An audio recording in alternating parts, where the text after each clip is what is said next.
I think plan B was to set up two people, and they probably had a second fall guy there. And that second fall guy was supposedly going to... I want to show you a little bit of what Zach Costello covered today. This part right here was so compelling to me. You guys remember the footage that they all came out and said was in excellent 4K high definition. You could see the boogers in his nose. You could see the strawberry seeds in his teeth. You could see the hair growing out of his ears. Like, it was super. You not only could see him pull the trigger, but you could see the trigger action move. And you knew it was a 2-stage trigger. But I mean, it was just crazy how detailed they said it was. And then we looked at it, and Brandy and Billy were there. And they're like, I don't know if it's a cow. Is it a person? Could it be Bigfoot? A space alien? We're not really sure. We saw a blob, a very small blob at that. But when they initially showed us this footage, they did not show us the part where the alleged shot was to have taken place. They actually started it a few seconds later. And I thought that was a little strange, a little interesting. I couldn't figure out why, because if you have the footage and you think it shows a guy taking a shot, show me the footage. But what are you waiting on? It's him running across the roof, Spider-Manning down the roof, and then running out into the grass. You guys have all seen it. We've all seen it. And we noticed that they zoomed kind of suspectly and all this stuff. Well, we now have the unedited footage. And when you see this unedited footage, you're going to see, I think, why it is that they kept us from looking at it. Here is the footage here. I'll play it on mute just because it doesn't really matter what they're saying, because that's not what we're watching at. You see up here on the right-hand side of this parking lot, you've got 1, 2, 3, 4 rows of cars starting at the top. Ignore rows 1 and 2 up here for now. Look at rows 3 and 4, and then go all the way to the right between these 2 rows. And you see this white SUV pulling in. You see that white SUV pulling in. This white SUV is pulling in. I want you to watch as it drives down the lane here. I want you to watch and see what it does. This is interesting to me. Very interesting. And then we're going to look at what type of SUV it is and then say, do we see this SUV anywhere else? But watch this for a second. Here comes the SUV turning in. Now, he turned in. Let me back it up just a hair. This SUV, I want to look at the timestamp here. This is 12:23 and 28 seconds. This SUV turns into the parking lot at 12:23 and 28 seconds. Does anybody know anything interesting about that timing? Actually, 12:23 and 23 seconds. This is almost to the second that the bang happened. Almost to the second that the bang happened. I'm going to speculate here in a minute, but I think it's fair to say where my speculation's going. Might this car have been involved? Was it part of the operation? Watch what the SUV does. So we're going to go here, 12:23, 24, 25, 26, 27, 28, bang, there's your bang. You've got the guy now standing up and running away. Notice the car has stopped, completely stopped. If you look at the top of the roof here, while the car is stopped, you see him making his way across the roof. Now he's on this little white triangle on the corner of the roof. Car is still stopped. Right here, the car is still stopped. He's now Spider-Manning off the roof. He's Spider-Manning off the roof. Car is now just barely going. Now that the guy has jumped off the roof, it's turning slowly around this corner right here. He's now running off and he's safe. See how this car is going slow and then it nails the gas. As soon as the car realizes this guy's walking off and going at a pretty brisk pace, this guy nails the gas. He turns here and he gets the heck out of Dodge. I'm going to play it again now that you know what you're looking for. I'm pointing this out for a particular reason. Let me go back to where he turns in the... Oh, I'm going too far.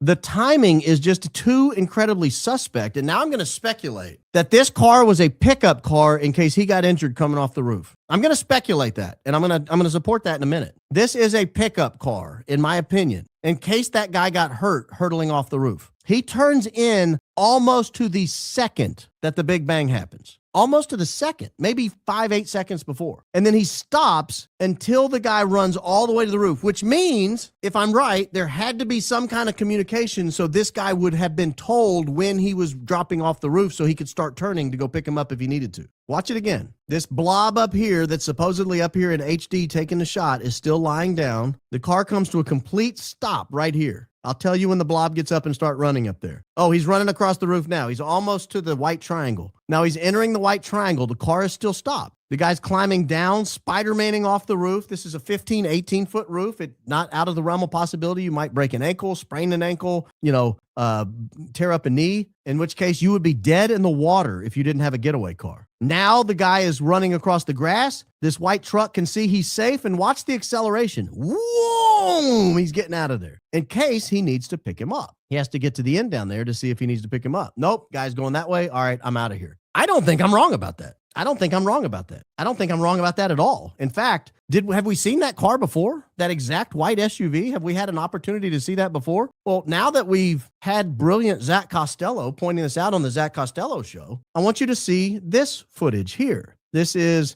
purportedly Tyler Robinson coming into campus. Look at that car. That's the same car. The black wheels, white four-door. It looks like the same car to me. It's even got the little white thing poking off the back here. And Tyler turns around and looks back at it. And then Tyler stands there, and then the car poof, disappears. Now, did they edit this because they didn't want us to see what that car did? Like, I thought maybe they edited it because they didn't want us to see him take a phone call. But is it possible that car did something else? Maybe stopped for a minute and they chatted? I don't know. But they edited the footage so that the vehicle just poof, disappeared. Watch the car again. Watch only the car. Poof, there it goes. It's just off the races there. Now you got another car coming up behind him. Tyler puts his phone back in his pocket. Now watch. Bends that knee. That right knee is the knee that's supposed to be limpy. He's got a gun down there and he can't bend it, right? Watch this again. He's not supposed to be able to use that knee. The right knee is the one that's supposed to be limpy. Watch. He forgets it's limpy. Oh, I remember now. I got a limp. I thought that was pretty funny. The Tylers all over campus was hilarious. And I'm convinced there were at least 2, maybe 3. I'm just going to refer to them as the Tylers from now on. They were all over the place. Tyler's all over the place. Now, there's another interaction with a car that I find particularly compelling. And I want to ask a question. Have we seen this car again? This is Tyler Robinson in the parking lot. This is Tyler Robinson in the parking lot. Zach Costello points out 2 cars, and then he stops and points out a 3rd car. Zach, I apologize that I'm not using your voice here. I promise he provides excellent commentary. Everybody should go watch him. So that's supposed to be Tyler Robinson there. That's what we're told, that is Tyler Robinson's gray Challenger. He pulls up to this parking lot for some unknown reason. We have no idea what he's doing. Notice the arrow to this white SUV here. That is not the same white SUV we saw in the last 2 clips. That is a different SUV. This is a Lexus. I believe the other 2 were Toyotas. Same car, same ultimate car company, but different cars. There's a guy sitting in this white car here. He's about to get going. He does that little lean up everybody does right before they get ready to go. There he goes. He's leaning again, doing his little lean. Now he takes off. Now watch. Oh, he can't be with Tyler. He went the other way. He's nowhere near Tyler. He's oh, there he is. And he pulls up behind Tyler and they pull off together. Now, right before the car pulled up, I want you to pay attention to this gray SUV. It's kind of blurry in the very, very top up here on the right-hand side. This is a gray SUV. I believe, based on my expertise, that's some sort of GMC SUV. You watch it pull up and it kind of comes to it does come to a stop, and then it drives off. And when it comes to a stop and drives off, these 2 cars leave. I'll pull it one more time in this is actually in fast time. He's got the video sped up, but watch it. Up here on the top right, a gray SUV comes, stops. When it stops, these 2 cars leave. It's almost as if the white SUV, this Lexus that was up here in the front, was waiting to be told, I'm almost there, I'm almost there, I'm almost there. Okay, go ahead and circle around and get behind them. And then they all drove off together. So the question is, have we seen that gray SUV anywhere? Is that the first and only time we've seen the gray SUV? Have we ever run into that gray SUV before? In other words, is this part of the story? I'm going to show you one more clip here of this potentially the same gray SUV on campus, because I do believe that SUV that pulled up looks just like this one that's pulling off of UVU's campus after the Big Bang. Thank you, Adam Bartholomew, for making sure you capture every single piece of evidence. That's what that gray SUV looked like that pulled up. And I recognized it because of the way the headlights sit, the way the grille was pictured on that blurry image. And so that looks a lot to me like the same SUV. And it's coming off of campus here. You can watch it and walk by it. You're close. Would have turned and looked directly into the driver's window, but he does not, alas. Let me show you if we see this gray SUV again. So you have Tyler here limping down the street. He's right here, limping down the street, almost to the corner. He gets to the corner and stops, pulls out his phone. While he's at the corner stopping and pulling up his phone, notice our gray SUV is back. This is now the 3rd time we've seen, I think, that same car. It pulls up, it pulls over out of the lane of travel. So the way these streets are structured is there's 2 lanes of travel in the middle, and then there's 2 parking lanes on either side of it. You can park on this main highway. That's the way, for whatever reason, that's how Utah does it, or at least Orem, Utah does it. You can drive down the 2 lanes. They're opposite lanes, double yellow lines down the middle. And then on the outside of those 2 lanes, there's a parking lane. Now you'll see this guy pulls over into the parking lane. I'll back it up a little bit again so no one can accuse me of making it look like he stopped when he didn't. He doesn't completely stop, but he almost does. He slows way down to just a couple of miles an hour. And you can see he has to turn left back into the travel lane. See him turning back into the travel lane to get around this parked car over here. So it's clear to me, in my opinion, that guy turned out of the lane of traffic, slowed down to talk to one of the Tylers, and then back out into the lane of travel and then kept going on. I just don't see how you can see that any other way. Tyler's standing there at a dead stop. This guy pulls out of the lane of traffic near him, and I am 99.5% convinced that that is the same SUV that was in the parking lot. You can see the front grill area here. The same SUV in the parking lot and the same SUV potentially on campus. In the parking lot, I'm pretty sure.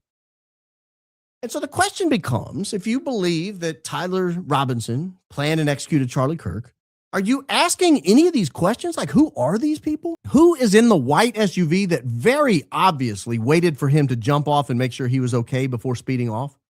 You know, the whole thing would have been ruined if that guy breaks his ankle and can't move and he doesn't have a 30-06 in his hand. The whole game is up. I think that guy was plan B. I think plan A was dependent completely on Tyler Robinson alone. Plan B would be jump in this car, get out of town, and we'll blame it on two people working together. And we'll pin it on them, Tyler Robinson and someone else. And then they probably had a whole plan B set going. We don't know about it because we haven't seen it. We weren't looking for it. We haven't examined the evidence looking for it. But when I saw Zach Costello talking about these car passes and seeing these cars over and over, I thought, wait a minute, these are the same cars. Zach didn't show the guy walking down one of the Tylers limping down 800 North or 800 South. But when I saw that SUV pull up in the parking lot and he identified it, I thought that's the same SUV that pulled up next to him on 800 South. It looks like the same SUV. And I think it presents a major credibility problem to the people opposing us in our investigation into who killed Charlie Kirk, how, and why. Because if the most compelling is the SUV that turns in the parking lot, stops at a dead stop, turns in the parking lot at the exact moment the alleged gunshot happens, stops, waits for the guy to jump off the roof, turns slowly to make sure he's okay, and then speeds out of the parking lot, getting away from the scene. That's, to me, the most compelling, that the Tylers weren't working alone. There's somebody else on the outside. And then you have the SUV that pulls up beside him, slows down out of the lane of travel, and then goes back out. That, to me, is the second most compelling. The third most compelling is what happened in that parking lot, where Tyler Robinson or one of the Tylers pulls up, stops his car, waits for like 2 solid minutes. And that white SUV does not get ready to turn, circle around, and get behind one of the Tylers until the gray SUV pulls up and stops. Then it's time to go. That's a level of coordination you can't approximate. That's not like set your swatches and we'll be back here at 1 o'clock. That's like, hey, I'm 20 seconds out. I'm 10 seconds out. Go ahead and go. That is very sophisticated operation. It's a very sophisticated operation. Think about the level of sophistication you would have to know precisely when the shot was going to take place. Not when it did take place, but when it was going to take place, because you have to drive on campus. And you have to turn into the parking lot and be prepared to be the getaway driver for Plan B.